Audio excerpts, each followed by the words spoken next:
Você está no Arco 43, o podcast educacional da Editora do Brasil.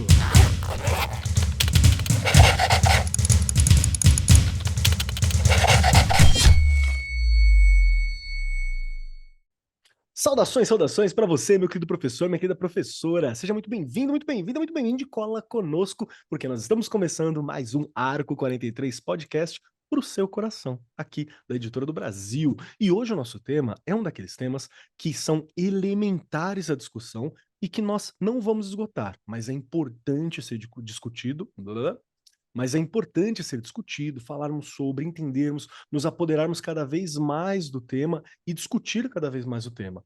O tema de hoje é empoderamento feminino na educação, promovendo a igualdade de gênero nas salas de aula. E junto comigo, como sempre, sentada à minha destra, está ela, um modelo de mulher, de pessoa, de profissional para minha vida, Regiane Taveira. Seja muito bem-vinda, Rê. Já me emocionou aqui. É verdade, viu? Você sabe. Obrigada. E assim, eu vou só colocar, né, dar ênfase ao que você falou. Um assunto que não se esgota, que a gente precisa estar o tempo inteiro muito atento lá na escola. Como que a gente está fazendo o trabalho? Porque não é um trabalho que você planeja, é um trabalho de todo dia, não é? Todos os dias você vai injetando ali um pouquinho.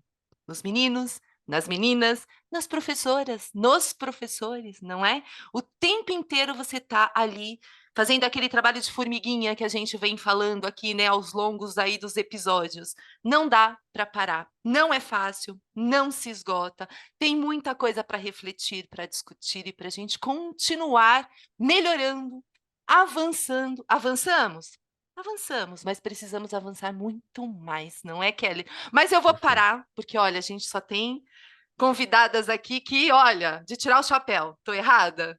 Com certeza, com certeza. Esse programa será acompanhado por duas pessoas de alto garbo e elegância e alta envergadura intelectual aqui junto com a gente, que são pessoas que já foram convidadas no passado, voltaram algumas vezes, estão aqui conosco hoje, e eu estou muito feliz de receber a Helena Leitão, que atua no mercado educacional há mais de 20 anos, foi indicada ao prêmio Globant Award Woman That Build 2022 Edition, na categoria Tech Entrepreneur, mulheres inovadoras e disruptivas que fundaram uma startup de base tecnológica, colunista do blog da revista Educação e autora dos livros Marketing Escolar de Bolso e Metaverso Educacional de Bolso, este último sendo finalista no Prêmio Jabuti em 2023. Seja muito bem-vinda, Helena, muito bom receber você aqui novamente junto conosco. Pronta para o papo? Gente, pronta, não sei. Falei que estou um pouquinho nervosa, né, para dar entrevista, mas eu estou super feliz de estar aqui com vocês, porque é um assunto importantíssimo, que, como bem a Rê falou, a gente tem que falar sempre, a todo momento, porque é um tema que a gente tem que inserir muito na educação, na sala de aula, para os nossos alunos, mas a gente vai falar mais um pouquinho já já, né? Perfeito, perfeito.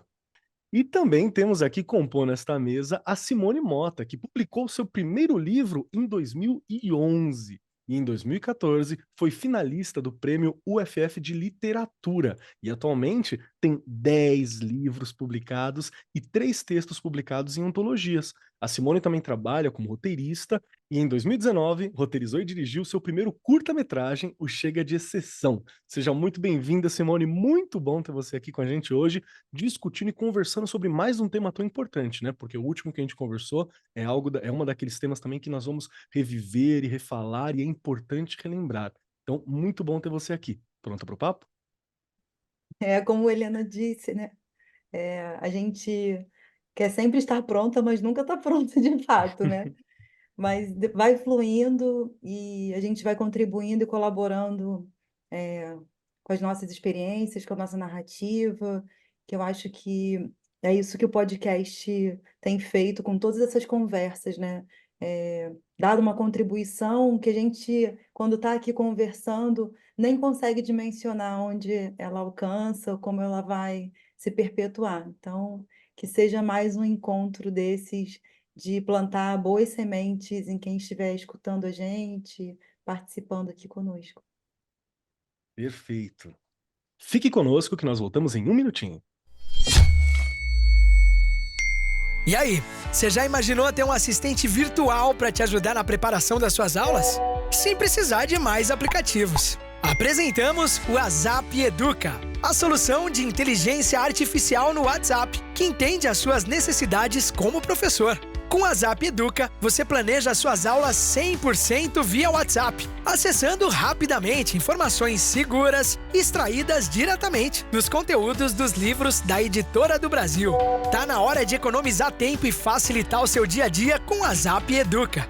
Acesse agora o site da Editora do Brasil e descubra essa inovação na palma da sua mão.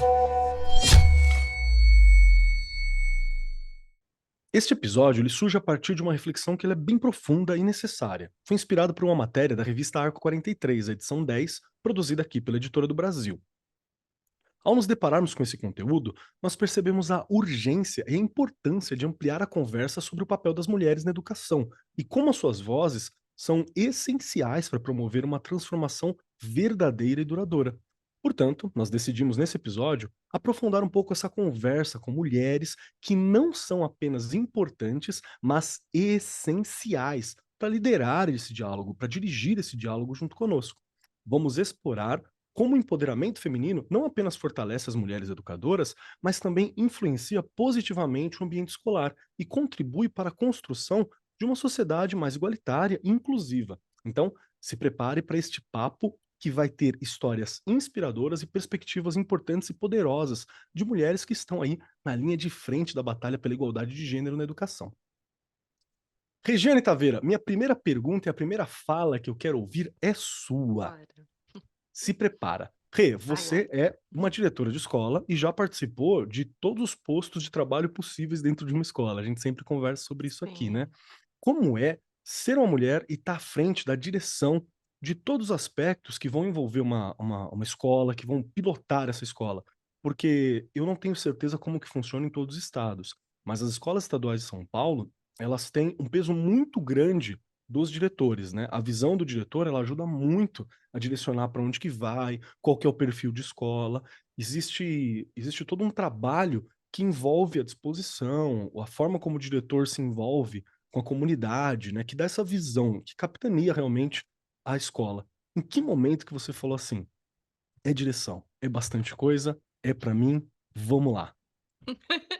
Acho que eu não falei não, a coisa foi me levando. Mentira. Eu sempre falo isso, já comentei até aqui nos bastidores, né, que eu falei: "Gente, a gente almeja, não é, ser diretor de escola", né, comecei ali professora, né, inspetora de alunos, como você já falou, já morei na escola, não é. Grande exemplo de empoderamento aí da mulher é minha mãe, não é, que começou como zeladora, que não podia ser. Essa história eu conto depois, né, não podia, era só um casal, tinha que ter um homem junto. E ela começou sendo uma mulher sozinha, não é. E ali também eu já fui criando força, isso em 1988, né, quando tudo começa ali, minha vida na escola e aquela coisa de, né, entender um pouquinho o que era escola, fui ser professora, estudei bastante para chegar aonde estou e falo que falta muita coisa, mas Keller, não é fácil. Uma das coisas que eu vinha pensando hoje dirigindo, né, para chegar aqui para gravar, enfim, é às vezes chega um pai para falar com a gente: "Pai", aí ele faz assim: "Cadê o diretor? Cadê o diretor?" Não, eu sou a diretora. Então, olha como a gente ainda, né, a gente vê e sabe disso, que a gente vivencia isso o tempo inteiro, como ainda há uma visão machista de que tem que ser um homem, não uma mulher. Né? E eu brinco que eu falo que eu sempre tô de tênis, tô sempre, né? Enfim, eu ando para lá e para cá, não dá para estar de salto, talvez até a diretora mais arrumadinha fosse a expectativa, não é? Mas aqui, brincadeiras à parte, não é uma coisa fácil, porque você tem que direcionar não só, né, você mesma, que não é uma coisa tão simples, você lida ali com professoras, professores, as meninas, os meninos, não é? Funcionários, funcionárias. Você tem que estar o tempo inteiro se reconstruindo. É essa palavra que eu uso. Porque nós, eu, né, e muitas pessoas, enfim, da minha idade, nós viemos de uma educação completamente diferente, de falas, de pensamentos. Então, o tempo inteiro eu também me reconstruo, eu também quebro coisas que estão enraizadas em mim, para que a gente né, vá tentando ali direcionar o trabalho de forma que ele realmente faça algo positivo na vida daquelas crianças. Porque eu tenho famílias, eu falo, né? Uma criança, ela tem mãe, pai, tio, tia, avô, avó. Olha quantas pessoas estão envolvidas. São muitas pessoas em uma criança. Então, você ir fazendo este tipo de trabalho não é uma coisa fácil.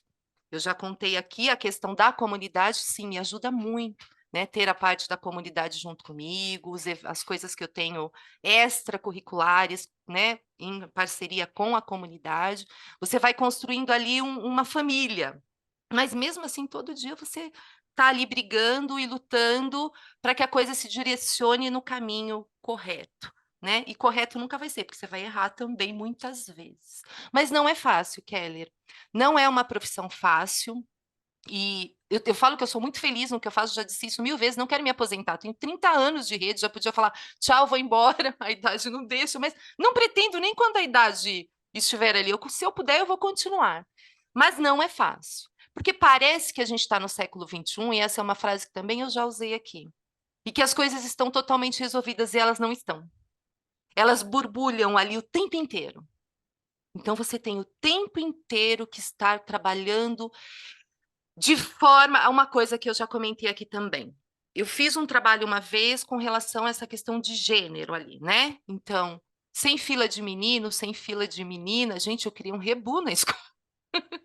Isso começo dos anos 2000. E hoje, mesmo conversando sobre, eu não consigo. Entende? Há coisas que ainda você tem que ir quebrando tão devagarinho, pode ser que daqui uns 30 anos mude, mas até entenderem que você não precisa disso, né? Tem uma fila de menino, uma fila de menina. Qual a diferença? Deixa eu entrar na fila que eu quiser. Não é? Que diferença isso vai fazer? Parece que é uma coisa boba, mas já é aí né, uma reticência para discussão, porque isso está muito enraizado também ainda na escola. Porque nós viemos de uma educação que era assim. E para quebrar não é fácil. Mesmo você tendo um diretor que queira, né, que reflete sobre ali com os professores, com as professoras, não é fácil, Kelly. Mas a gente continua. É verdade. É porque tem um aspecto também, quando a gente fala sobre tanto a questão de empoderamento, quanto as discussões raciais que nós já fizemos, ou a discussão de gênero, que ela tem um componente de legado, né? A ideia é, lógico, Isso. lutar pela melhora hoje, nos nossos dias, porque é importante que aconteça agora, mas ela também tem um componente de dar para a próxima geração ou para a próxima pessoa que está por vir, né, um pouco mais de vitória, de espaço, de chance, de Perfeito. oportunidade, do que houve numa geração atrás. Esse é um dos componentes que eu acho mais bonitos dessa nossa batalha também, nossos avanços, né? Que tem sempre uma coisa de que é para mim, é claro, estou aqui, né? Nós precisamos da oportunidade aqui no presente, mas ela também, a minha De vitória não é só minha, né? continuar, né? Ela é uma vitória pro próximo também que vai vir. Isso é um componente que eu acho muito legal. Eu quero ouvir também um pouquinho da Helena.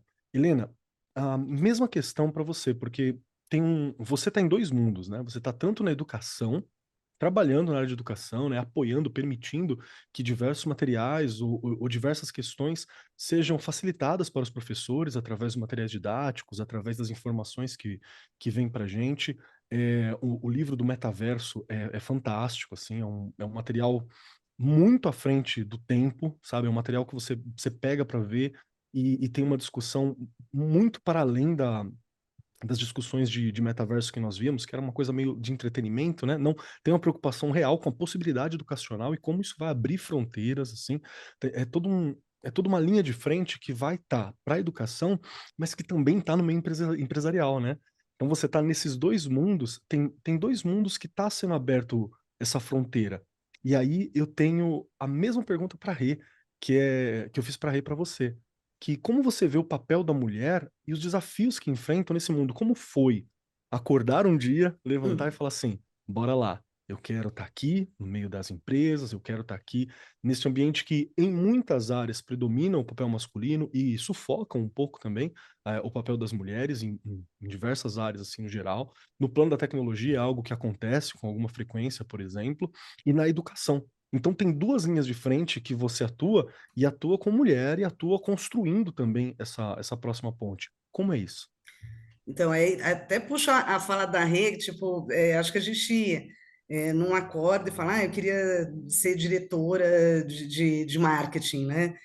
Na verdade, inclusive, eu queria ser jornalista, né? E numa época em que era QI, né? Quem indica, você não conseguia entrar num jornal para trabalhar lá, como você consegue hoje, que tem blogs, tem várias oportunidades, né? Tenho 43, não sou tão velha, mas assim, na minha época, entendeu? Era papel, né? Era o jornal, revista, e era meu sonho ser jornalista. E depois eu fui para, enfim, a oportunidade surgiu como estágio no marketing. Mas quando a gente fala do empoderamento feminino e do que a gente passa hoje, as dificuldades, né, que infelizmente muita gente ainda acha que é mimimi, a gente tem que lembrar da nossa história, né, da nossa história como ser humano, né, do que a gente viveu na infância, na história como sociedade. Então, assim, quando eu vejo a minha família, né? Mesmo que meu pai não queira dizer, mas ele agora melhorou, né? Porque o mundo fez com que as pessoas evoluíssem, mas era um mundo muito machista, né? Então, quando eu fiz 15 anos, né, 18 anos, e eu sou a mais velha, a irmã mais velha, meu pai me deu uma caneta chique, tal, não sei o quê, parabéns, filha. O meu irmão ganhou um carro, entendeu? Por quê? Por quê? Porque o mundo, naquela época, quer dizer, não é que Era assim, continua, né? era assim, né? Que hoje melhorou tanto, né? Eu acho que melhorou bastante, mas naquela época, 98, 99, ainda era assim, né? Então, e o que me acarretou, por exemplo, a ter medo de dirigir, que eu tive que batalhar sozinha. Então, você começa a pegar um monte de situação que você não se sente capaz, né? Porque muitas vezes é isso, é na sua família, na sociedade, ela te diz que você não é capaz de fazer aquilo. Então, a mulher, ela tem que provar 3, 4, 5 vezes, trabalhar 3, 4 vezes mais, 10 vezes mais, para provar que ela tem a mesma condição, a mesma competência que um homem, né? Então, a gente tem que olhar para trás para ver o que aconteceu nas nossas vidas e na sociedade, por que o mundo é assim hoje, né? Então, chegar hoje na diretoria de marketing também, tenho 43 anos, também não foi algo fácil, é que alguém olhou e me deu uma oportunidade, mas para eu ter essa oportunidade, foi muita batalha, foi muito, olha, eu posso, viu? Eu consigo, olha aqui. Para eu conseguir também escrever um livro, abertura, falar, não, a Helena fala sobre o tema, a Helena dá palestra, acho que ela consegue escrever. E quando tem aquele negócio, né? Bom, não tem ninguém que fala sobre o tema, tem ela, vamos tentar, vamos ver se vai dar certo, né? Tem isso também, viu? A gente já tentou um monte de palestrantes, tal, ninguém fala sobre o tema, aí a gente pensou em você. Aí, quando você vê, a pessoa está buscando homens, né? Na verdade, né? Referências masculinas. Então, é um mundo ainda muito difícil. As batalhas que temos hoje, e aí com uma refala de diretora de escola, eu vejo diretoras de escola, professoras, é uma batalha muito maior. A mulher, e eu falo isso assim, acho que até biologicamente, né? Porque a mulher, como ela pode ser mãe, tem aquele negócio, aquela coisa que ela pode fazer várias coisas ao mesmo tempo, que meio que já nasce dela também, né? Então a gente tem essa habilidade de fazer várias coisas ao mesmo tempo. E isso tem um lado muito bom e um lado ruim, porque quando você dá conta de tudo, ou finge que dá conta de tudo, né? Porque você fica exausta, você tem que cuidar de família, da sua casa, né? Lavar roupa, aquela coisa toda que a gente sabe que a mulher tem que se dividir. Você finge que dá conta, mas não dá conta, e você recebe o mesmo salário, né?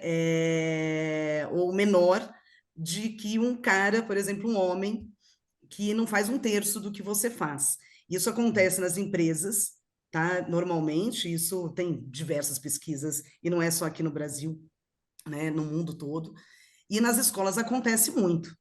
Acontece muito. Então, as professoras estão sobrecarregadas, os diretores e coordenadores de escolas estão sobrecarregados.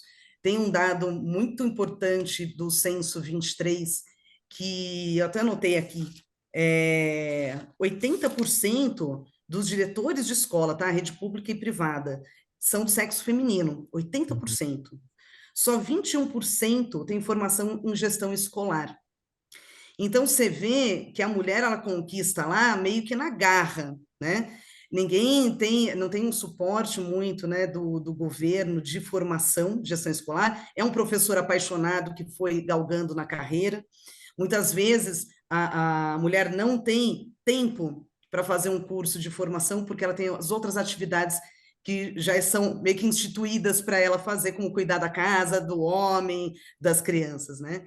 Então, puxa, tem diversos pontos aí para a sua questão, viu? Espero ter contribuído, Keller. Não, com certeza, contribuiu muito. E eu acho que esse dado que você trouxe sobre as diretoras, ela é algo muito importante, porque a educação, no geral, a gente ainda vê esses pontos da desigualdade, né, do pouco espaço para a mulher na educação também, e é extremamente injusto, porque teve um dado que foi, eu acredito que eu li na revista Piauí, esse dado que é do Censo Escolar de 2020, onde 96% dos professores de educação infantil são mulheres, e isso vai diminuindo ao longo, né, dos segmentos, chegando a 88, se não me engano, no Fundamental 2, e 58 no ensino médio.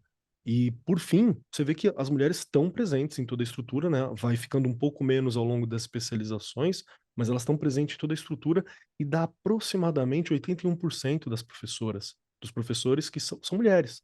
Então, Exato. a nossa categoria é a Infantil, maioria, né? educação infantil, anos iniciais, a grande maioria, mais de 90%, são mulheres, né? Mas você tem que ver a história, né? A profissão professor era para mulher, basicamente, É na verdade. história, né? Se você pegar a história, tinha os professores, mas a sua grande maioria era uma Mulheres. profissão de mulheres, né? Mulher tinha que ser professora. O que você quer ser? Professora. Né? Então tem um pouco da história. Então, desmistificar isso é difícil. É difícil Uhum. até para um homem, na verdade, um homem, eu tenho um amigo que ele é professor de educação infantil. Todo mundo acha super estranho, e não devia ser estranho, né? Devia ser uma coisa normal também, como uma mulher ser uma grande cientista, né? Uma grande física, né? Isso devia ser natural, a gente devia seguir a profissão que a gente quisesse, sem barreira de gênero. Perfeito, perfeito. Quero puxar um pouquinho para Simone também. Simone, grande escritora, está aqui com a gente. É outro espaço que as mulheres têm conquistado, foram se especializando, né? Foi abrindo essa outra fronteira. Simone também está entre esses dois mundos, no mundo da educação, no mundo da escrita, né? No mundo da arte, para poder discutir, para poder trazer esse dia a dia. E tem uma outra questão também que acaba aqui que você está, Simone, que é essa interseccionalidade, né? Você é mulher, é uma mulher negra, está na discussão da educação, e a gente nunca escapa dessas interseccionalidades no geral, e eu acredito que as mulheres acabam escapando um pouco menos, né? O gênero, a cor, todas essas questões acabam vindo um pouco na frente até da pessoa, muitas vezes, de maneira injusta, muitas vezes, inclusive. E recentemente tivemos grandes vitórias, né? A gente tem, por exemplo, a Conceição Evaristo, que se tornou uma imortal da Academia de Letras. Isso é algo positivo que a gente tem, porque é uma grande escritora, está sendo discutido esses pontos, e eu quero puxar para você tanto um pouco de como foi essa jornada, como foi se tornar quem você é, chegar onde chegou hoje, e também quero puxar uma outra questão já, que é justamente como que você entende que a sua figura e a figura das mulheres que estão aqui presentes hoje com a gente, né? A Rê, a Helena e, claro, as outras diversas que a gente não consegue citar, como que a existência, a resistência, a luta dessas mulheres para fazer o seu trabalho, né, para se colocar nesses espaços, ajudam a promover essa igualdade de gênero e ajudam a promover essa inspiração também para as outras meninas, porque tem esse componente de legado nessa discussão que a gente está levantando aqui hoje. Por favor. Muitas coisas, né? A É gente está verdade. começando e a cabeça já fica cheia.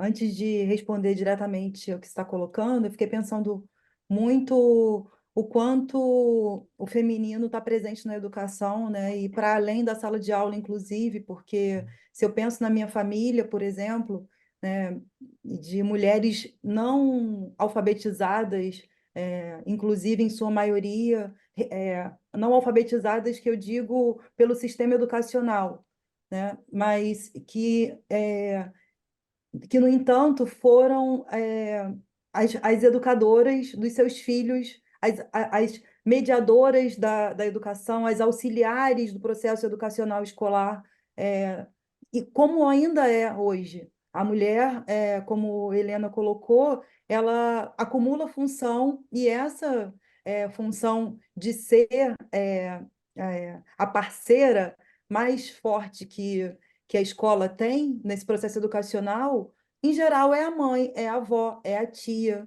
Raramente a gente escuta que é o pai, que é o avô, que é o tio. Em geral, são as figuras femininas que estão ocupando esse espaço, né, como principais na educação, na formação de uma criança, especialmente, né, das crianças na fase inicial.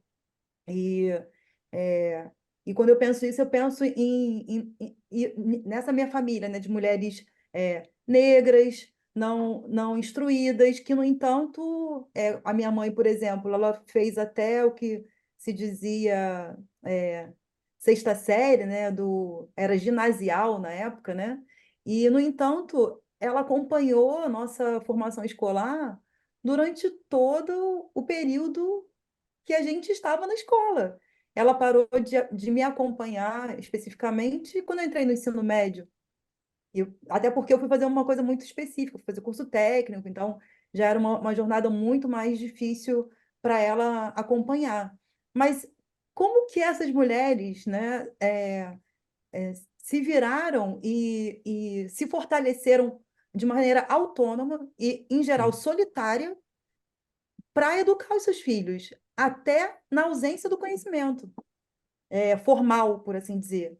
Então, pegando o gancho com isso, né, essa oralidade que, é, que fundamenta a educação brasileira, né, especialmente, né, no nosso assunto aqui, é a oralidade que também que fundamenta a escrita de narrativa negra, especialmente.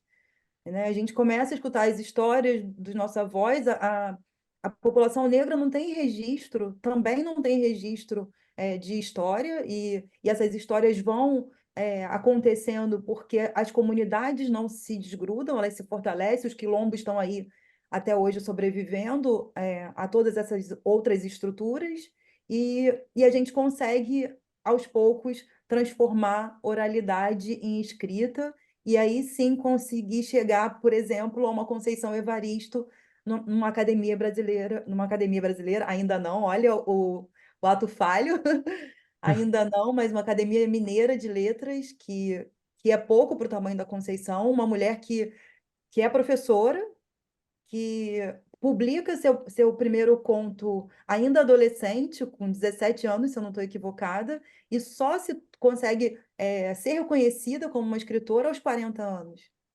Quanto que a gente perdeu de Conceição Nossa, muito. nesse tempo todo? Então, que a sociedade brasileira seja capaz de recuperar essas mulheres. E quando eu penso assim, influência tem a ver com isso, né? Conceição é uma grande referência na literatura, mas tantas outras. Semana passada eu participei de um encontro de mulheres que a gente estava falando sobre a descoberta das estrelas, né? E isso foi feito por mulheres, e elas eram tidas como calculadoras, e os homens ganhavam o status.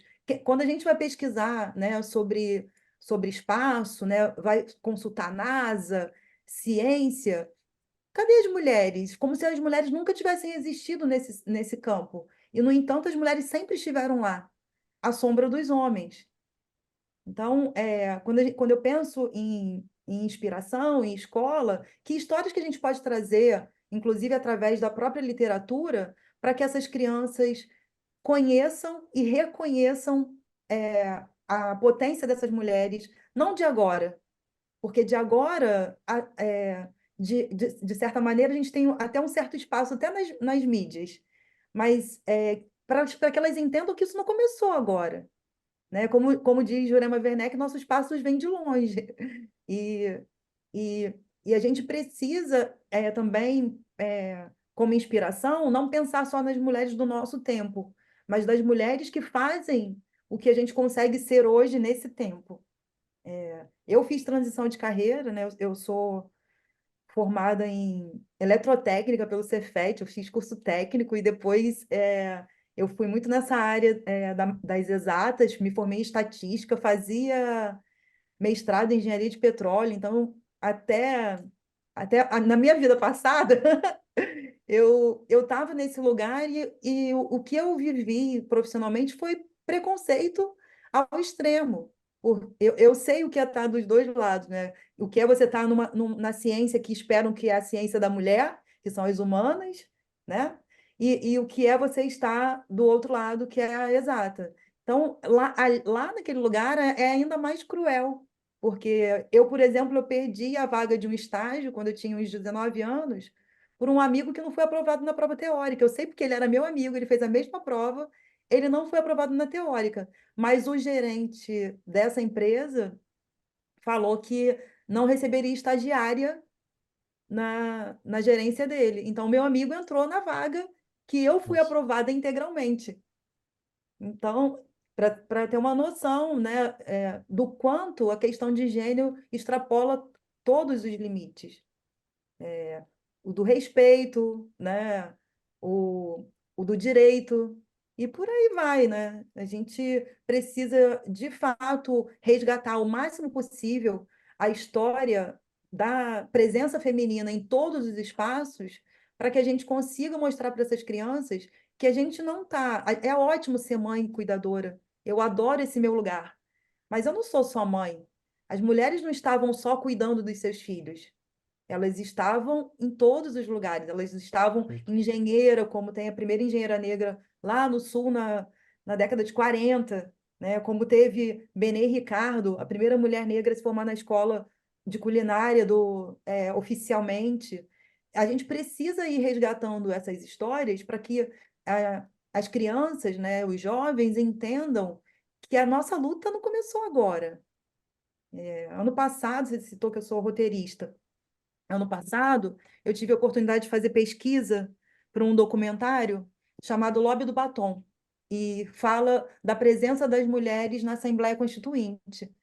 Então, a gente precisa conhecer essas mulheres, Jaqueline Pitangui, Benedita da Silva, me foge agora a autora da Lei Maria da Penha, que estava lá também.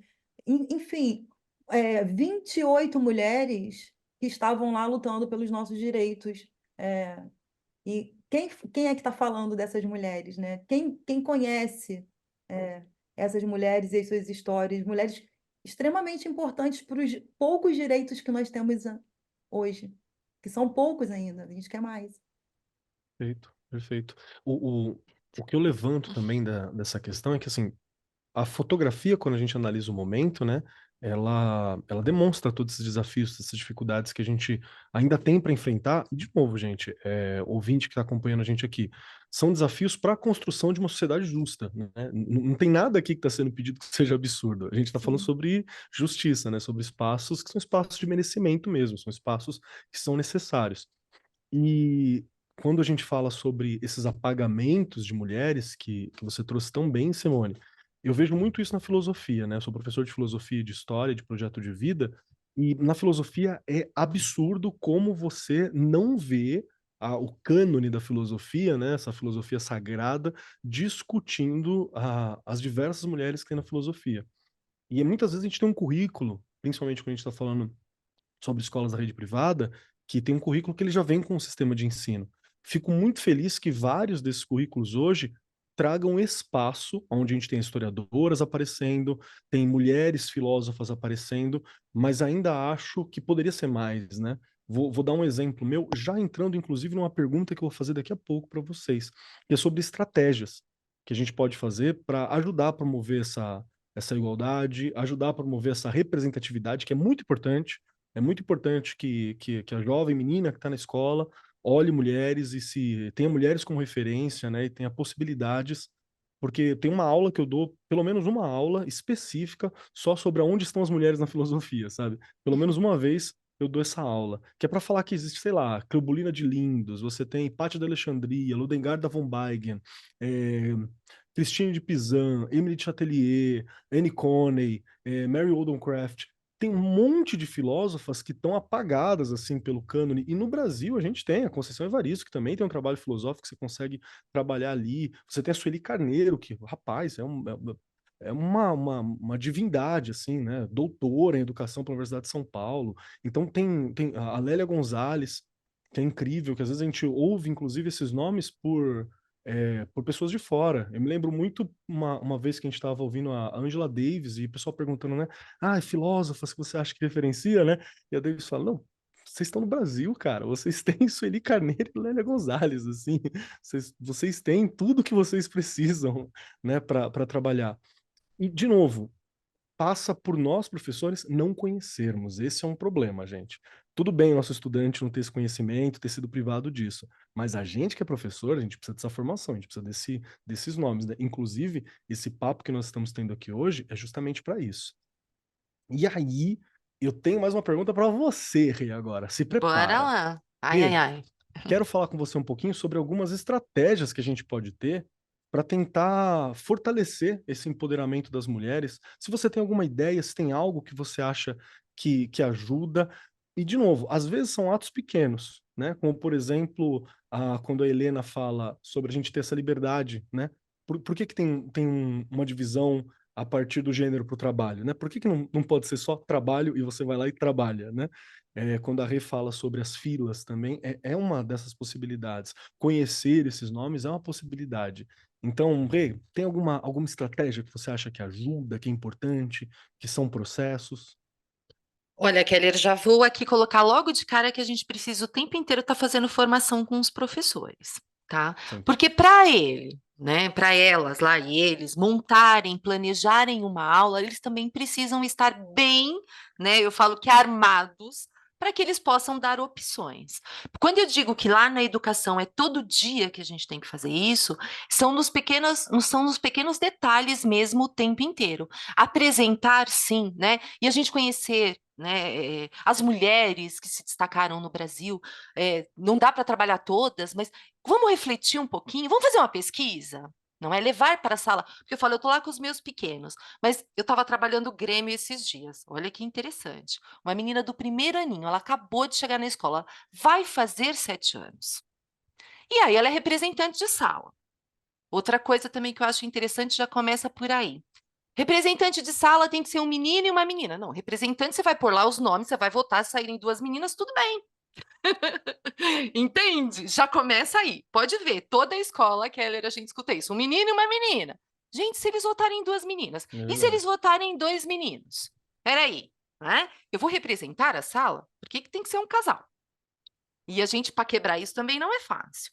E eu, numa reunião ali do Grêmio com os pequenininhos, primeiros e os segundos Vai lá. anos, a menininha virou e fez assim: minha mãe sempre foi representante de sala.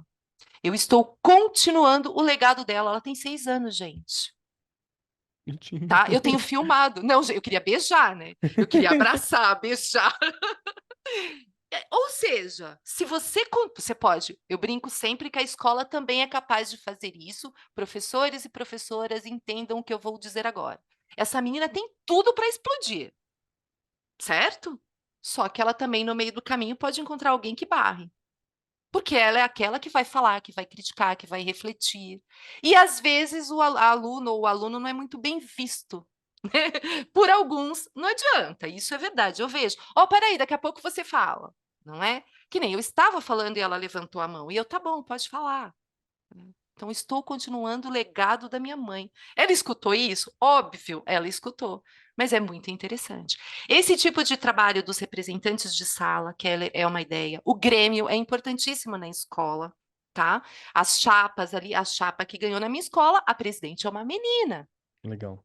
Tá? Aí você fala, é uma menina. E uma menina que já vem trabalhando ali desde o primeiro aninho com todas estas questões, também fez uma boa campanha. não é? Aliás, tanto ela quanto a vice eram 2 meninas, né. Aí eu até brinco com os meninos: "Ah, mas a gente perdeu". "Ué, o próximo ano vocês façam uma boa campanha", não é? E elas colocaram, olha como é interessante também as questões, o jeito que elas discutem, tem tudo isso. Aí você fala assim: "Regiane, esse é um trabalho da escola, direcionar o tempo todo". Até porque quando elas estavam ali montando, não só eu, o grupo inteiro da escola, a gente ajudando nisso, né, o que que elas pensam daquela escola no futuro? Elas não vão ficar ali, né, no sexto já não estarão mais. O que que a gente quer daquela escola, né? Esses trabalhos pequenininhos, Keller, mas vou bater e vou reforçar o que eu disse aqui no começo, a formação. Porque o que eu sinto é muito medo ainda dos professores discutirem alguns assuntos em sala de aula. E eu estou lá e eu vejo isso. Não, Regiane, é melhor a gente não abordar isso, entende? Então, ainda há sim, e isso é o que eu falei, é da educação que nós tivemos. Então, o primeiro passo que eu acredito não existe receita, mas a formação, o tempo inteiro. E a gente também trocar práticas, viu, Keller? Porque o professor Importante. faz uma coisa na sala e o outro nem sabe que ele está fazendo. Esse espaço é importantíssimo. Não é? Então, vou para a sala de leitura já com foco. Hoje eu vou pesquisar as mulheres, né, brasileiras, enfim, que foi o que você falou, não de agora, lá de trás, né, quem foi essa, né?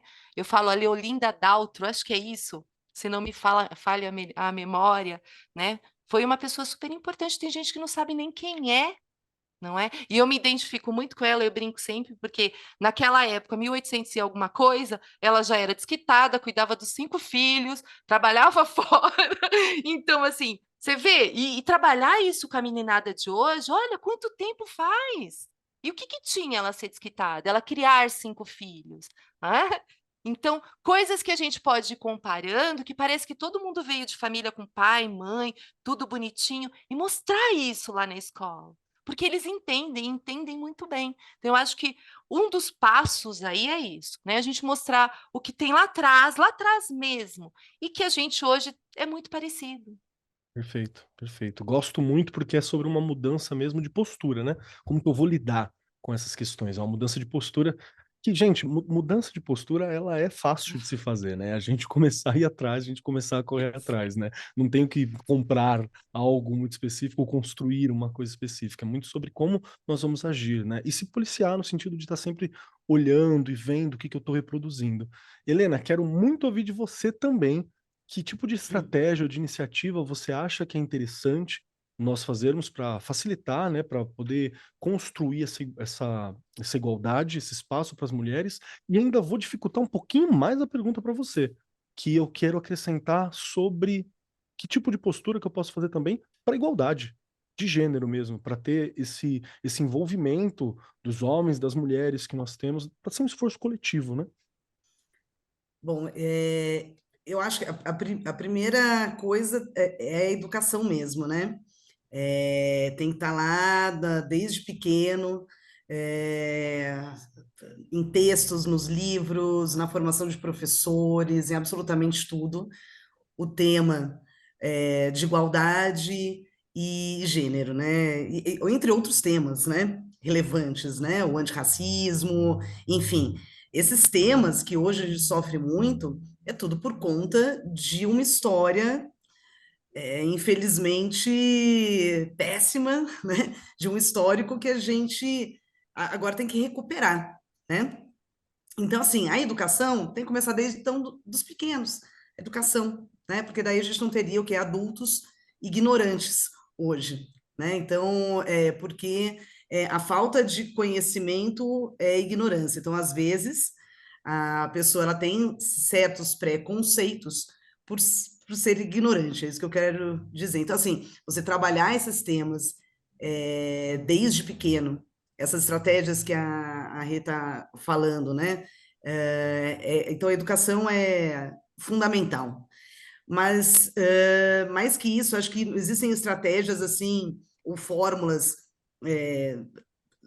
sozinhas, né, de sucesso. Eu coloco o exemplo, dar o exemplo, né? Você, o homem, dar um exemplo sobre o que é o empoderamento feminino, o homem respeitar a mulher, a mulher dá exemplo sobre o que é conquistar o respeito, a gente dar o exemplo, a gente ver uma injustiça e não se calar. Eu acho que assim, tem que ter muita coragem, a gente às vezes tem que falar, né, de outros modos, com atitudes, com outras estratégias, mas é não se calar, defender aquela pessoa que está sendo injustiçada, né? Então, assim, a gente tem que ser forte, a gente tem que ser corajoso, a gente tem que ensinar, a gente tem que dar o exemplo, a gente está num bate-papo com os amigos, e aí um amigo fala uma groselha, machista, né, ou com algum tipo de preconceito, você tem que ir lá e falar, filhote, vem cá, não é assim que funciona, né? Então, conversar e o exemplo vem da gente, né? Então, assim, eu acho que educação e dar o exemplo, acho que é um dos caminhos. E aí a gente começa, se cada um, imagina se cada um fizer um pedacinho, né? Se cada um conseguir fazer a sua parte, a gente consegue aos poucos melhorar o mundo. Eu não acho que é uma coisa tão utópica. Eu sempre falo assim que você faz o bem, o universo te traz o bem. É natural, é energia, né? Você vai fazer o bem é uma coisa maravilhosa. Então, assim, se você, isso é fazer o bem, né? Você mostrar para as pessoas que a gente pode viver unido, com uma energia positiva, que a gente pode trabalhar junto, e como a Simone e a Rê falaram, a gente não está pedindo aí só mais direitos, a gente quer os mesmos direitos, só os mesmos direitos, né? Não é mais, né? Porque eu sou mulher, quero mais, não, quero os mesmos, pode ser os mesmos, né? E aí a gente fala dos outros direitos que eu, você e qualquer outra pessoa, independente do gênero, possa ter. Então, é isso. Perfeito, perfeito. Gosto muito, porque eu acho que é uma boa estratégia para você engajar aqueles que estão próximos, né? Quero trazer essas pessoas que já tendem a estar nessa luta, nessa mesma trincheira, mas também ela é ótima para conquistar outros, né? Dizer realmente que não, gente, estamos aqui, vamos corrigir, e vamos corrigir numa boa, né? Vamos falar sobre, vamos tentar procurar esses melhores caminhos. Acho incrível. Faço a mesma pergunta para você, Simone. Quero que você, por favor, me ajude a entender aqui tanto estratégias que a gente pode utilizar, como também como que eu posso fazer para envolver os homens, as mulheres, as diversas pessoas que estão na nossa sociedade nessa busca por construir uma maior igualdade de gênero na educação, né? Como que eu faço para ser esse esforço coletivo de todos aqueles que estão envolvidos no processo? Eu acho que uma dica boa que também não demanda muito recurso que a gente não tenha dentro de uma escola ou mesmo dentro de casa, né? É o uso das narrativas. E, e esse uso da narrativa pode ser o livro, pode ser o jogo, pode ser a brincadeira, Boa. pode ser o teatro, o se colocar no lugar do outro. Então, dentro de um ambiente escolar, a gente tem recursos narrativos diversos e que não vão demandar do professor, talvez nem um preparo prévio. Pode ser uma coisa até espontânea de uma demanda que apareça de uma criança que chegou em casa falando alguma coisa de uma atitude machista do pai com a mãe. E a partir dessa pequena informação, incômodo que a criança traz, como a gente se apropria disso que virou um assunto do coletivo e transforma isso numa ação para falar com essas crianças sobre gênero. Que livro que a gente pode encontrar na biblioteca que mostre um protagonismo feminino de uma maneira ruim, que a menina não é colocada no lugar que ela merece, né? Pode pegar bons exemplos e maus exemplos para reconstruir. E se a gente fosse refazer essa história hoje, né? Pega um livro antigo, por exemplo, sei lá, que foi publicado na década de 80, que certamente tem vários equívocos que a gente não quer e não vai admitir hoje em dia. Então, como que a gente trabalha com essas crianças uma coisa... Por que as pessoas aceitavam isso, né? E se a gente fosse construir essa história hoje? Né? Vamos ler esse livro aqui juntos? Vamos produzir uma nova narrativa a partir dessa história? É uma iniciativa super simples que vai demandar um deslocamento da turma para a sala de leitura, ou mesmo a professora levar um livro, ou um livro que já esteja ali no ambiente, e pronto, já tem uma iniciativa. Teatro, vamos inverter os papéis, vamos botar os meninos no papel das meninas e vice-versa, e vamos ver que incômodo isso pode gerar. Tem uma blogueira super interessante, isso também eu acho que é um outro artifício que a gente pode usar muito com as crianças. Eles estão mesmo vendo TikTok, eles estão vendo Instagram, isso a gente não tem como fugir, mas a gente pode se apropriar positivamente dessas ferramentas. Então, tem uma blogueira chamada Ana Terra, que ela entrevista homens e mulheres nas ruas, e ela faz a mesma pergunta. O que que você faz depois que você chega em casa do trabalho? Ponto, uma pergunta. Aí, o que homens e mulheres respondem? Ela não faz nenhum juízo de valor. Ela simplesmente pergunta a mesma coisa para homens e mulheres, edita e coloca lá. Só a resposta dos homens e as respostas das mulheres, né? O comportamento do homem e da mulher diante da mesma pergunta, já é uma narrativa para você trazer diversos diálogos que podem gerar redação, exercício de matemática, né? Sei lá, finanças. Por que finança é coisa do homem? Né? Por que que o homem é o provedor da casa?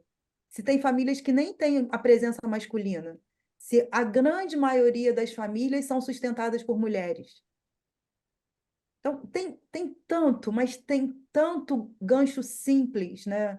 É, fácil, que não demanda nenhuma capacitação, que eu digo de formativa e educativa, mas Uhum. muito mais de uma educação de olhar e de escuta, que às vezes é o que mais somos roubados no dia a dia. De olhar e de escuta. A gente está tão corrido fazendo tanta coisa, especialmente as mulheres, que passa. Coisas que são importantes passam, escapam ao nosso olhar e à nossa escuta. E às vezes é nesse lugar que estão as melhores ferramentas para a gente transformar o que a gente tem de ruim em coisas boas, propositivas, que se construam, porque a gente às vezes nem sabe onde isso vai chegar. Mas o fato da gente abrir um caminho, se fazer ponte para esse processo já é muita coisa. E no quesito feminismo, né, é, o feminismo não é das mulheres, né? Eu gosto muito do título do livro da Bell Hooks e também do conteúdo do livro, que o feminismo é para todo mundo. Enquanto a gente entender que a questão, né, que todas as questões que mais nos incomodam, né, gênero, homofobia, racismo, são questões do negro, da mulher, do gay, não, não são questão dessas pessoas, são questões que afetam essas pessoas, mas são questões da sociedade. E se a sociedade não se apropriar das suas questões, que sociedade a gente está construindo? É o que você falou no começo lá da sua fala. Não é fazer para o que a gente vai usufruir. Não, eu não me importo que meu filho pode estudar em colégio particular. Eu quero uma educação pública de qualidade. Não é porque eu posso pagar colégio particular para o meu filho que a educação pública não me interessa. Muito pelo contrário. Muito pelo contrário. E a mesma coisa no que diz respeito a gênero. Não é porque eu sou uma mulher que ganho bem, ou porque eu sou um homem que estou numa posição boa, que o salário mínimo está no valor que está, não me interessa, que a maioria das mulheres terem abaixo de 2 salários mínimos de renda não me interessa. Tudo isso me interessa. Então, a partir do momento que a gente traz esses interesses, é claro que aqui nós estamos falando com adultos, né? Mas se a gente traz esse interesse com brincadeira, com leitura, com entretenimento para as crianças, a gente vai fazer essas crianças explodirem e se comportar como essa menina que quer seguir o legado da mãe. Ela não quer menos que isso, sabe? O ponto de partida dela é o outro. Eu estou continuando um legado que alguém já começou. Olha o respeito, a ancestralidade, olha quanta coisa tem na fala dessa menina. Quanta coisa a gente pode construir a partir do que as crianças trazem. Isso é uma coisa que eu procuro sempre estar muito atenta enquanto escritora, assim. O que que as crianças estão dizendo, né? É se abaixar ali na alturinha delas e, cara, me fala, me conta o que vocês estão, o que que vocês estão vendo, o que que vocês estão querendo, porque é, é nesse encontro, né, da narrativa de quem já tem a vivência, a experiência, a maturidade, com essa narrativa pura, imaginativa, fantasiosa e riquíssima que eles têm, que a gente vai construir novas possibilidades de um mundo realmente bacana para todo mundo. Gosto demais. Eu acho até curioso como muitas vezes nós que somos professores, principalmente quem está chegando no ensino médio, né? Se você tem alguma escola que ela está voltada para o Enem, para os vestibulares, como é grande parte delas, como a gente acaba esquecendo o jogo, né? O brincar, que é tão poderoso, é uma ferramenta tão poderosa para a gente poder dissolver defesas, né? Para a gente não ficar é, resistente e até para adulto mesmo. Você que está ouvindo a gente que é coordenador e faz formações, é muito interessante a gente conseguir dominar essa linguagem do jogo, essa linguagem do lúdico, né? Que ela é muito importante. Nós já voltamos para concluir esse papo, viu? Você tá antenado com o mundo da educação? Quer ficar por dentro das novidades, dicas e tendências? Então não perde tempo e siga agora mesmo @Editora do Brasil _oficial, o Instagram da Editora do Brasil. Lá você encontrará pautas educativas, dicas exclusivas de autores renomados, lançamentos literários e didáticos e muito mais. Educação e informação de qualidade estão a um clique de distância. Não perca essa chance. Essa foi uma mensagem da Editora do Brasil diretamente do Arco 43. Fique ligado para mais novidades e conteúdos educativos aqui do seu podcast favorito. Editora do Brasil, transformando o país pela educação. Eu não posso finalizar esse programa sem que a gente compartilhe um pouco de algum fato, alguma história, algum momento inspirador que a gente tem envolvendo empoderamento feminino ou as mulheres que estão em volta da gente, tanto na educação, presenciado, vivenciado. Acho que isso é algo que é muito relevante. E, bom, eu conheço um pouquinho de cada um de vocês que estão por aqui, cada uma de vocês eu tenho esse prazer de conhecer e sei das muitas histórias que nos compõem, que nos atravessam, né? Para mim, por exemplo, eu queria compartilhar com os ouvintes que estão aqui presentes que a minha mãe é uma pessoa incrível, né? Para mim, ela sempre foi algo muito próximo de um super-herói mesmo. Porque, para quem não conhece, a minha mãe ela é da primeira turma de bombeiras femininas militares do Brasil, então, que é chamado de Pioneiras do Fogo, que foi a primeira vez que as mulheres tiveram espaço para integrar a corporação de bombeiras militares, né? E às vezes ela compartilha algumas histórias que tinha ocorrência, elas tinham que brigar para ir para ocorrência, porque os homens falam assim: não, vocês não vão porque vocês são mulheres. E elas: não, a gente fez a mesma formação que vocês, a gente foi melhor que vocês no resultado. Pode, se quiser ficar, fica. Elas tinham que entrar dentro do caminhão para ter esse espaço, para conquistar. Hoje, o Corpo de Bombeiros tem integrado, né? Você tem diversas patentes, e minha mãe fez parte desse primeiro grupo.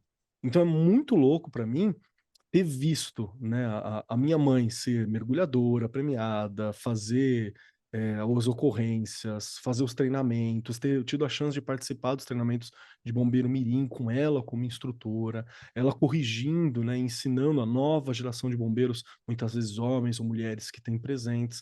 Então, para mim é algo que é muito incrível, porque toda corporação, né, de defesa, corporação policial, corporação de bombeiros, sempre teve essa cara muito forte, masculina, né? E nem sempre o melhor do masculino também, né? Porque tem essa coisa da autoridade, né? De ser meio sisudo. Então, para mim, ter a figura materna associada a essa força, essa potência, essa realização, sempre foi algo muito legal. E ela como uma das pioneiras, né, desse processo todo. Então, é uma história que para mim sempre foi muito inspiradora no sentido de que realmente a gente pode tudo, né? As meninas podem tudo, os homens podem tudo, a gente pode tudo. É muito uma questão de ir e de ter a oportunidade, porque precisou o governador botar lá no caderninho, né? Vamos instituir mulheres bombeiras. Não dá para você acordar de manhã, bater na porta e falar, quero ser bombeira, né? Você tinha que ter a lei que lavrava essas possibilidades, teve que ter adaptações dentro dos quartéis, porque eles eram pensados apenas para os homens, né? Então teve que ter uma série de adaptações e uma mudança de cultura que teve resistência. E por isso que eu acho muito bacana todas vocês, meninas que estão aqui, mulheres que estão aqui presentes, porque vocês são pioneiros, de certa forma, né? Em alcançar. Pode não ser a primeira geração, mas estão nas primeiras gerações, né? Estão conquistando esses degraus, conquistando essas possibilidades. E isso são histórias que precisam ser compartilhadas também com as estudantes, né? Eu tenho uma outra amiga que é professora também, que ela falou como quando ela assistiu o primeiro Mulher Maravilha, para ela foi incrível. Tem uma cena do primeiro Mulher Maravilha, que é ela na terra de ninguém, que em inglês é No Man's Land, né, que é terra de homem nenhum, e ela é a mulher que vai na frente e conquista a No Man's Land, e os homens vêm atrás ajudando. E ela saiu olhando e falou assim, mano, como é bom você ver e saber que pode estar nessa possibilidade, né? Tá nesse espaço, nessa chance. Aí eu lembro ainda que teve um amigo nosso que falou assim, mas tem que ver se as mulheres poderiam fazer algo assim na guerra, né? Foi querer ser chatinho. Aí um outro amigo nosso virou para ela, que tá sendo cinema, virou para ele e falou assim, porque homem voa, né? Porque todos os homens voam e param balas com o peito, né? Exatamente, não é um filme. Ele falou, tá certo, desculpa, é verdade. Então, novamente nesse ambiente da correção, né, do trabalho. São duas historinhas curtas, assim, que para mim é muito importante. Então, Regiane, quero ouvir uma história sua, por favor. Nossa, eu tenho assim muitas inspirações, mas não tenho como fugir da minha mãe. Não é que eu Vai. comecei aqui né, falar, minha mãe nunca foi à escola. E ela tirou o diploma, minha mãe fez faxina há muito tempo, ela já tem 4 filhos, né, 3 mulheres e um homem. E ela foi tirar o diploma, que, né, tinha aquela provinha, ela não queria continuar fazendo faxina, enfim. Mas ela veio, preciso de um concurso, e ela foi fazer o concurso de servente de escola. Conseguiu o diplominha de 4ª série na época, né, que hoje é 5º ano, e foi prestar o concurso. Passou, não é? Nunca tinha ido para a escola, veio lá da roça, do interior, enfim. Só que na mesma época nós perdemos nossa casa, não é? Aquela coisa de a família vendeu e ninguém nem queria saber se a Neuza precisava de alguma coisa. Minha mãe vai escutar e vai chorar, hein, gente? Acho que é a primeira vez que eu tô contando isso aqui. 1988, uma diretora da escola que ela trabalhava, não sei nem se Dona Hilda está viva, não a conheci pessoalmente, minha mãe que trabalhava na escola dela como servente, estava lá varrendo a sala e minha mãe chorando, porque ela não tinha para onde ir. Essa diretora entrou e perguntou para minha mãe o porquê que ela estava chorando. Minha mãe também nunca foi de falar muito, tá? Ela não fala, eu acho que peguei tudo das falas aí da minha mãe. E ela disse que tinha perdido a casa, enfim. Aí essa diretora disse, mas dona Neuza, estão construindo uma escola, né? Por que que a senhora não tenta a zeladoria? Só que aí essa mesma diretora já virou para minha mãe e disse, mas eles geralmente têm que entrar ali, né, em concorrência e é casal, tem que ser homem e mulher. Não dá para ser uma mulher sozinha. Minha mãe já não estava mais com meu pai. E aí a minha mãe voltou para casa com aquilo na cabeça, tal, e no outro dia essa mesma diretora disse para ela: "Olha, Neuza, foi na época, não sei nem se vai poder ir aqui, mas foi na época que o governador era o Quércia. E todo político tem o seu lado positivo e negativo. Ele lutou muito as delegacias da mulher, enfim, ele foi implementando ali. O assessor dele era primo dessa diretora. E ele mandou uma carta para a nossa diretoria de ensino, dizendo que a minha mãe ia ser zeladora, que não ia entrar em concorrência, que ele acreditava numa mulher cuidando de uma escola. E lá nós vivemos quase 20 anos. Minha mãe criou a gente lá, não é? Tenho minhas irmãs muito bem formadas, meu irmão, e lá ela nos criou, cuidou muito bem da escola. Minha mãe, né, eu brinco que tem que fazer uma reportagem. Se chegar na cidade de Ademar e perguntar quem é a dona Neuza, todo mundo conhece, porque tem o filho, porque tem o tio, porque um trabalha na padaria. Enfim, dona Neuza cuidou daquela escola muito bem, e até hoje ela é ali lembrada, e uma mulher sozinha. Fantástico. Pode tudo, né? É só ter Pode oportunidade tudo. mesmo. Exato, mas precisou de uma caneta. É, Alguém precisou determinar ali, senão não ia conseguir, né? perfeito. Helena, pode compartilhar alguma história, alguma referência com a gente? Ai, gente, vai ser mais do mesmo? Vai, mas eu também lembro muito da minha mãe, não tem como. Mas é basicamente muito do incentivo dela à educação, né? Minha e dos meus irmãos. Ela não é a minha mãe biológica, mas ela cuidou de mim e do meu irmão até hoje como mãe biológica, né? E largou tudo, né? Largou o trabalho, estudo para cuidar da gente. E, puxa, e assim, lutou muito no sentido de incentivar a gente a ir à escola, a batalhar pelo primeiro emprego, a não desistir. Então, ela sempre esteve ao meu lado, ao lado dos meus irmãos, né? Então, ela sempre fala, toda vez que você conquista alguma coisa, é como se eu estivesse conquistando, sabe? Então, para mim, não tem como. Minha mãe é a minha referência e mulher empoderada, com opinião própria e que luta, já hoje separada do meu pai, mas não deixou a peteca cair, seguiu em frente. Então, assim, viva as mulheres e viva as mães. Perfeito, perfeito. É a nossa primeira grande referência, né? E tem sempre aquela pergunta, né? Por trás desse grande homem, dessa grande pessoa, sempre tem uma grande mãe, né? Sempre tem alguma mulher que cuidou e que permitiu que chegasse lá. Isso é algo que a gente precisa valorizar mesmo. Obrigado, viu, Helena? Simone, tem alguma história para compartilhar com a gente? Sim, eu vou um pouquinho mais atrás. Eu costumo dizer que não brinquem muito comigo, porque eu sou bisneta de uma mulher que fugiu. A gente não sabe se da cidade Sertão de Minas ou do Sertão de Minas. É uma Uhum. coisa que a gente ainda investiga na nossa família, mas ela fugiu de um homem violento com os filhos que tinha à época para o Rio de Janeiro.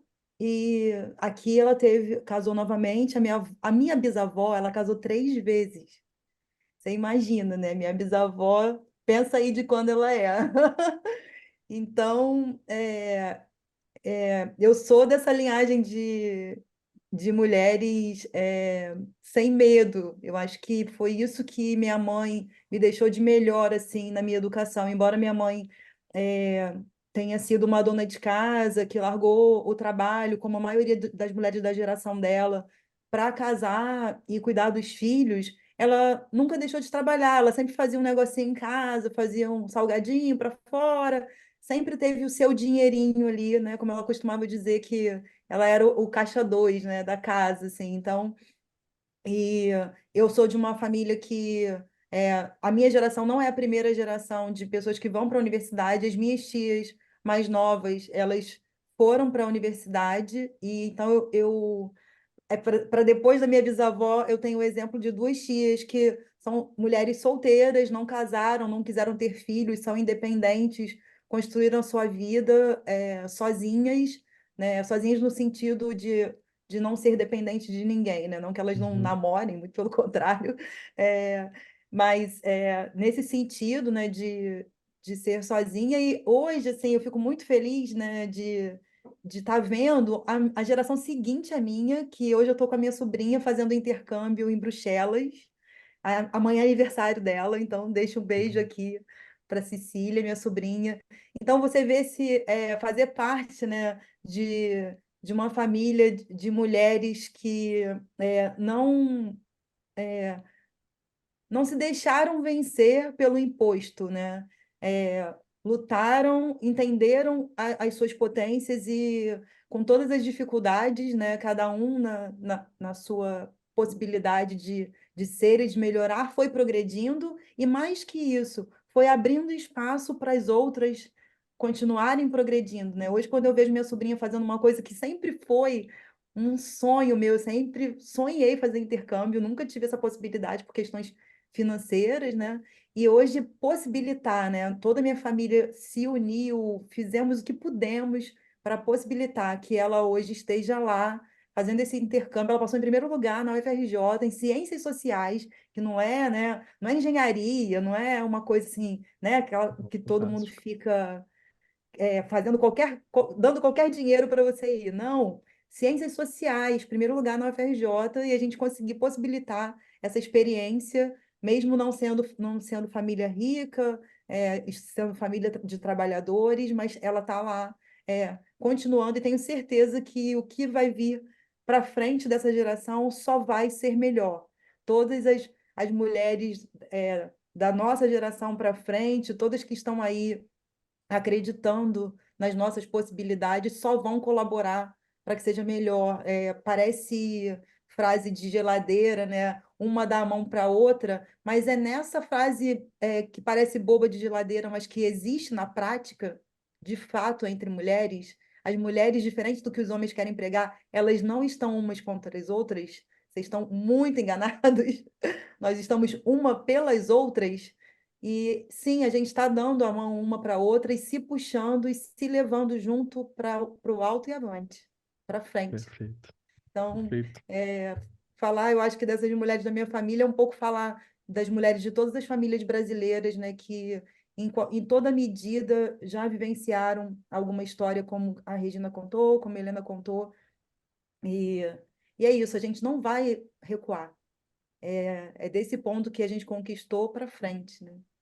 Mas eu queria Perfeito. falar de uma pessoa que eu anotei aqui, enquanto a gente falava, que eu conheci no ano passado e me emocionou muito. A Celeste Estrela, que é uma escritora, uma senhora de 80 anos, que começou a escrever aos 70 anos de idade. Eu tive a oportunidade de fazer uma curadoria de um evento da FLUP, do ano passado, do infantil da FLUP, e levar a Celeste Estrela a uma escola, e ela contou a história dela. Ela sempre quis estudar e ela demorou a ter acesso à escola, porque na época dela, ela sofria muito por ser uma menina negra, apanhou muito de palmatória e desistia diversas vezes da escola. E, enfim, na fase adulta, ela pôde retornar à escola e hoje tem 3 livros publicados, faz parte de algumas antologias, participa de sarau e é uma senhora de 80 anos. Então, acho que Fantástico. é uma história muito inspiradora. Com Pelo menos para certeza, mim. né? Não tem idade, né, para Não. começar qualquer coisa. Não. O despertar pode ser aos 80, aos 50. O Perfeito. importante é isso, que a gente consiga ir despertando cada vez mais mulheres para o que a gente. Para essa coisa da subjetividade que a gente trabalha tanto na literatura, né? Da gente poder ser o que a gente quer ser. E, de novo, né? Perfeito. Ganha todas as mulheres, ganha todas as pessoas, né? Todo mundo Sim. ganha quando esse despertar acontece. Acho que isso que é tão importante. Pois é, gente, estamos chegando aqui nos momentos finais e sempre que nós encerramos o programa, todas que estão aqui sabem, nós fazemos 3 perguntinhas para todo mundo aqui para poder compartilhar. A primeira delas é, se você gostou do programa, se tem algo que você gostaria de acrescentar. A segunda é, como que eu encontro você e sei mais do seu trabalho? Como eu faço para conhecer mais da Simone? Como eu faço para saber mais da Helena? Como eu faço para achar a Rê por aí? Como que eu faço? E a terceira é um pedacinho seu, uma indicação, uma dica, pode ser um filme, pode ser uma série, pode ser um pensamento, uma frase, um pedacinho seu para ficar ecoando em nossos corações e mentes até o próximo programa. Para dar tempo das nossas convidadas que já são da casa responderem, Regiane Taveira, para você as 3 perguntinhas que você achou do programa, como eu te encontro e uma dica sua pra gente. Bora lá, se eu gostei, eu tô toda arrepiada. Maravilhoso. Gente, aquela coisa assim de você terminar o dia muito bem. Que delícia, muito obrigada. Eu só tenho que agradecer, porque foi uma delícia. Não tem nem, né? Inspira, faz a gente, né, entender que nós estamos sim realmente, como a Simone colocou agora, né? Umas pelas outras, não é? E isso parece que, é como ela, né? A gente foi colocando aqui durante todo o episódio, não é uma coisa simples, mas é uma coisa tão importante. Como é bom alguém olhar para você e falar, eu tô com você, não é? Né? Uma mulher olha, eu tô com você. Não quer nem saber o que você tá passando, mas eu tô com você. Sem te julgar, sem aquele olhar, né? Ai, gente, isso é ótimo, não é? Que delícia, quero mais, quero bis, não é? Eu estou aqui no Arco 43, que é assim, olha o que eu falei, é uma lição, o tempo inteiro é um aprendizado. Enfim, estou aqui no Arco 43, estou lá no Instagram, no Facebook e naquele lugar maravilhoso, naquele chão da fábrica, que é o que eu falei.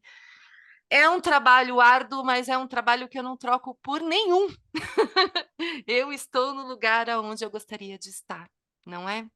E aí, eu vou deixar aqui né, a gente acaba. Eu uso muito, já usei bastante, tenho professoras que usam, tem um site do Distrito Federal que chama Plenarinho. o jeito da criança ser cidadão. Gente, tem tanta coisa boa ali, né? Tem temas como trabalhando o empoderamento feminino em sala de aula, tem livros que você pode baixar em PDF das mulheres, sobre as mulheres brasileiras, a história. Gente, é maravilhoso, né? E fora as coisas que eles vão colocando do feminicídio, que dá, dependendo da idade, as discussões, as pessoas que escrevem são muito boas. Então, eu indico muito, porque é uma coisa fácil, tem temas tanto ali para os pequenos, como para os anos finais, para o ensino médio, vale a pena conhecer. E fica aí uma coisa que acho que depois de tudo que a gente ouviu aqui, né? Só a gente acreditar na gente. Tem coisa que não vai dar certo, mas né? Tem coisa que vai dar, e se não der, a gente continua. E mulher é isso. Mulher é força o tempo todo. Obrigada. Perfeito, perfeito. Rê, obrigado por estar aqui com a gente. Obrigado pelo seu tempo, tá? Obrigado demais. Obrigado por estar compartilhando e por ser essa inspiração tão grande, viu? Muito obrigado. Vamos lá. Helena, sua vez, 3 perguntas importantíssimas para você, para a gente poder concluir este programa incrível aqui que nós fizemos hoje. Lembrando, não encerramos as discussões, isso aqui é sempre um ponto de partida. Então vamos lá. Se você Perfeito. gostou do programa, segundo, onde eu te encontro, como eu sei mais sobre o seu trabalho, e terceiro, um pedacinho seu, uma dica para dar continuidade. Bom, primeiro, adorei o programa, óbvio, muito delícia estar aqui com vocês, adoro o Arco 43 Podcast. Como me encontrar? No Instagram, Helena_Pocas_Leitão, e sigam também a Editora do Brasil Oficial, né? Lá tem conteúdo, tá muito bacana também o Instagram da editora, tem muita coisa legal, né, Keller? Você acompanha, que tô ligado. E eu acho que, sei lá, um recado é muito não desista de você, né? Muito que a Rê falou, não desista de você. Levanta a cabeça e vai, sabe? Tem dias que a gente vai ter um dia péssimo, vai se sentir incompetente, vai, vai sentir que não dá pé, meu Deus, não vai dar certo, por que isso está acontecendo comigo? E a gente só aprende nos momentos difíceis, né? Não é nas alegrias que a gente aprende a lição ou a gente pega força para lutar. Então, acredite em você, levanta a cabeça e vai. Mulher é guerreira, mulher brasileira ainda, é mais guerreira ainda. Então, é essa mensagem que eu deixo. Perfeito, perfeito. Helena, obrigado, viu? Obrigado por estar aqui com a gente, pelo seu tempo, pela sua experiência. Obrigado por ser esse exemplo, né, que está adiante, sempre pensando na educação e como que a educação pode trabalhar para construir esse mundo melhor hoje e para o amanhã. Obrigado mesmo, viu? Vamos lá, Simone Mota, sua vez, as 3 perguntinhas para você. Primeiro, se você gostou do programa. Segundo, como que eu sei mais do seu trabalho, como que eu encontro mais da Simone. E terceiro, um pedacinho seu, uma dica, algo para ficar conosco ecoando no coração e mente.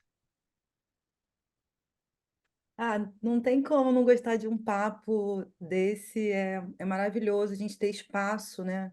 Eu acho que isso é importantíssimo, espaço para conversar sobre as coisas que não estão resolvidas na nossa sociedade. Então, esse foi um espaço maravilhoso para a gente deixar essa pulguinha, né, sobre gênero atrás da orelha de muita gente que vai ouvir esse podcast. Então, só isso já vale muito, muito mesmo.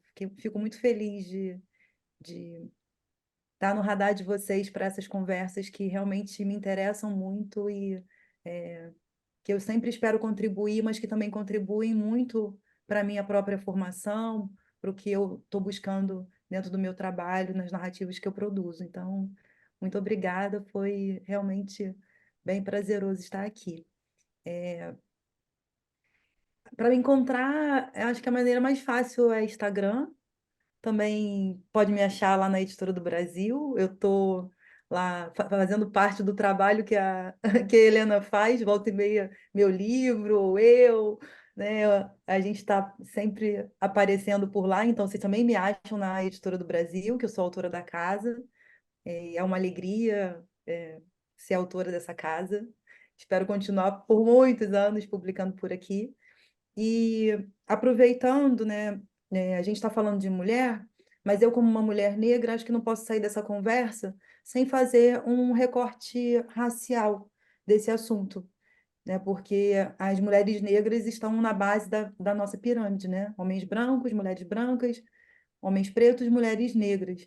Então, a dica que eu vou dar tem a ver com uma coisa que eu acho fundamental para os dias de hoje e letramento racial. Então, tem uma intelectual maravilhosa nas redes sociais, no Instagram, a Bárbara Carini, a proprietária da escola Maria Filipa, que tem sede em Salvador e agora vai abrir aqui no Rio de Janeiro também, @intelectual diferentona. É um barato a maneira como ela traz, porque não porque os temas são legais, assim, são temas densos, mas é acessível.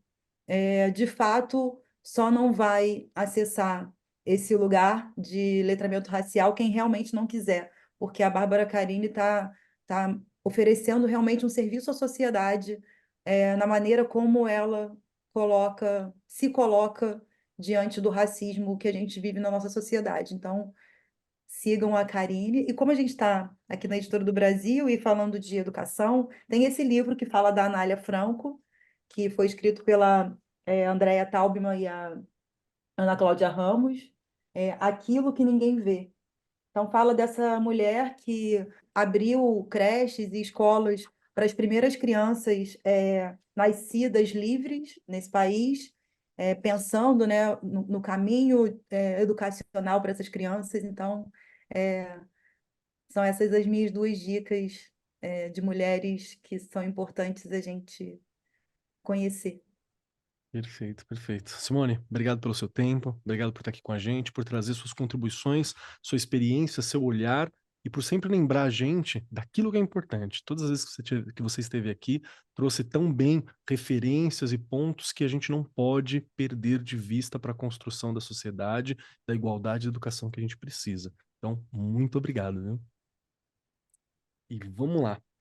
Chegou então a minha vez, quero deixar bem claro pro pessoal aqui que eu gostei muito do programa, porque tem algumas discussões, o AR 43 é muito privilegiado nesse ponto, tá? A gente consegue sempre discutir questões que elas são essenciais na educação e que nem sempre tem espaço na escola, pela correria, pelo dia a dia, pelas questões, né, diversas de burocracia, e seja lá mais lá o que acontecer no dia a dia, a gente não consegue. Então, ter essas discussões aqui é muito importante. E eu me sinto extremamente privilegiado por estar aqui próximo dessas mulheres tão incríveis e que trazem esses olhares, né, que são inspiradores, né? Simone extremamente inspiradora, a Helena inspiradora, a Rê sempre me ajuda nos bastidores também, é uma pessoa que tá sempre comigo, então é muito bacana. Sem contar que talvez o ouvinte aqui não saiba, mas toda a galera que tá por trás desse áudio, pessoal da edição, pessoal que organiza, são mulheres que estão aqui. Hoje, todo mundo que tá aqui por trás são mulheres que trabalham, que propiciam, que proporcionam, né, esse momento, essa reflexão e esse programa para todos que estão presentes. Então, é bacana, é importante, para mim é essencial. Só tenho a agradecer. Amei o programa. E quem quiser me acompanhar por aí, @Marcos Keller na maioria dos lugares, @CobKeller lá no Instagram, que já de vez em quando eu posto algumas coisas que não são só meu gato e comida, hein? Então pode ir lá, que tem coisas bacanas também. Tem selfie, tem caixinha de pergunta, tem bate-papo, tem de tudo um pouquinho. Falamos de educação de vez em quando, não com a frequência necessária, mas aguardem, teremos mais. Teremos mais em breve. E o que eu gostaria de deixar um ponto para todos os professores, para quem está ouvindo a gente que gostaria de trabalhar sobre as questões de gênero com um ponto teórico, né, para a educação, e que a Simone já falou sobre, né? A Simone puxou aqui durante o programa, e que é o capítulo, ó, não é nem um livro inteiro, tá? Se quiser ler o livro inteiro, é essencial, é maravilhoso, mas pelo menos o capítulo 12 do livro da Bell Hooks, que é O Feminismo é para Todos, porque o capítulo 12 ele discute justamente o papel do cara, né, nesse rolê todo. Porque é muito fácil, às vezes, para os professores, para os meninos, você colocar um ponto de antagonismo. E, gente, a educação não funciona por antagonismo, não é assim que a educação trabalha. A educação trabalha por agregar, por observar, por outrariedade, por outro ponto. E o capítulo 12 eu lembro que foi uma parada que quando eu li eu fiquei, rapaz, que legal, né? Quer entender onde fica os homens, onde fica o cara nesse papel, também para a gente refletir um pouco o quanto uma sociedade estruturada e de forma que não dê espaço para as mulheres, ela é um problema para todos, absolutamente todos. Homem, mulher, criança, adulto, idoso, todo mundo. Se você cria uma sociedade assim, como a gente fez por muito tempo, estamos mudando a estrutura agora e querendo mudar mais, a gente trava todo o processo. Então, essa reflexão é muito importante. A Bell Hooks, absolutamente qualquer coisa que ela tenha escrito, pode ter escrito bom dia ou recado num guardanapo. Leiam, que vale muito a pena para a gente refletir, para a gente entender um pouco mais do dia a dia. Então, dá uma olhadinha. Não consigo ler o livro inteiro agora, Keller. O que eu faço? Capítulo 12. Dá uma olhadinha lá, principalmente se você vai trabalhar com os homens, com os meninos, você é um cara que quer entender mais esse processo, onde se posicionar. É muito bacana para dar uma olhada, tá bom? Fica a dica para vocês aqui hoje. No mais, quero convidar a todos que estão aqui presentes a seguir a Editora do Brasil nas redes sociais. Gostei muito do papo, e agora, como que eu faço? Como você faz? Vai lá nas nossas redes sociais, porque você fica por dentro de tudo o que está acontecendo no meio educacional. Você vai ver o que está sendo lançado, quando sai a AR 43, quais são os produtos que tem, as reflexões que estão lá presentes, tudo que a Editora do Brasil tem para oferecer para facilitar a vida do professor, porque essa é a ideia, que você tenha acesso a diversos materiais, que você tenha uma formação. O Arco 43 é uma formação para você trabalhar no dia a dia, então vai lá no Instagram, no @Editora do Brasil, _oficial, que você vai encontrar tudo que você precisa para entender mais, estar por dentro de tudo que a educação tem discutido e construído. Espero você por lá, tá bom? No mais, eu sou o Marcos Keller e até semana que vem. Este programa foi apresentado por Marcos Keller e Regiane Taveira. Gravação e edição, Agência Bowie. Produzido pelo Departamento de Marketing da Editora do Brasil.